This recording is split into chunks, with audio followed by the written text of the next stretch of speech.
สบายดีเพื่อนๆเรามาชมเหรียญที่เราสะสมไว้นะครับนี่จะเป็นด้านหน้าของเหรียญ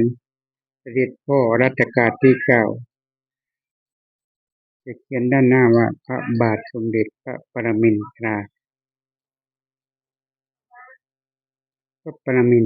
รมหาภูมิพลอดุลยเดชนะครับรัชกาลที่ 9ด้านเหรียญอย่างนี้นะฮะมันจะเป็นเหรียญที่ตรงกันพระเศียรกับรูปพระแรกรูปไอ้เทวดา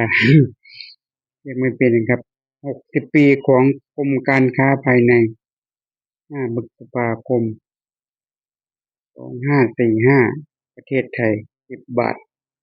ซึ่งเหรียญนี้ผมสะสมได้นานนะครับหลายปีแล้วชอบสะสมแล้วมีความสุข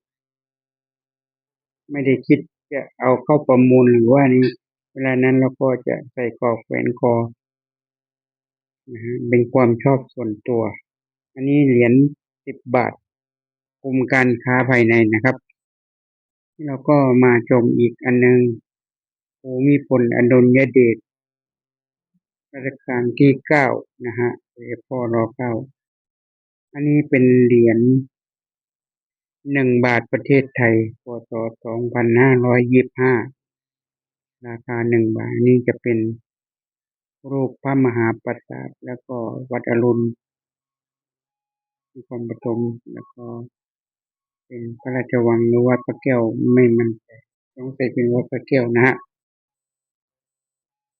เป็นปราสาทสามโดษภายในวัดพระแก้วหรืออย่างไรไม่เข้าใจอันนี้จะเขียนว่า1 บาทข้างล่างดูไม่ชัดนะครับว่าจะเขียนว่าอะไรมีเหรียญพ.ศ. 25นี่ก็ชอบสะสมเป็นความรู้สึกส่วนตัวซึ่งยังมีเหรียญพุทธเหรียญบาทเหรียญอะไรมากมายนะครับเป็นเหรียญที่พวกเราชาวไทยสมควรสะสมนี่ก็เหรียญ1 บาทนะฮะสมเด็จพระภูมิพลอดุลยเดชรัชกาลที่ 9ที่ด้านหน้านะฮะถ้าเป็นด้านหลังก็จะกลับด้านนะฮะนี่ก็เป็นรูปประวัติศาสตร์ประเทศไทยพ.ศ. 56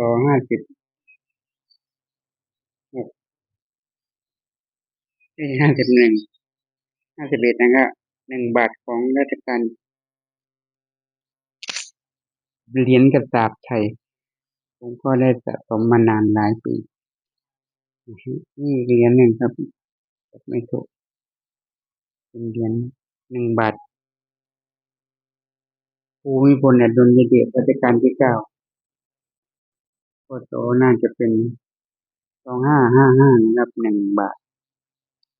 นะชอบ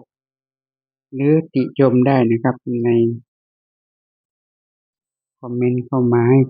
แรงใจนะครับสำหรับคนชอบสะสมเหรียญยังมีแบงก์เก่าๆอีกแบงก์พันรัชกาลที่ 9แบงก์500แบงก์50 บาทแบงก์100มีเยอะครับ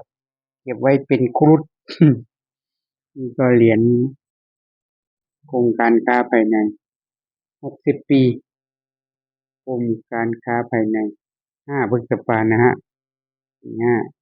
ชอบมากยังมีเหรียญตะกรุดหรือว่าเหรียญกระสาบสมัยรัชกาลที่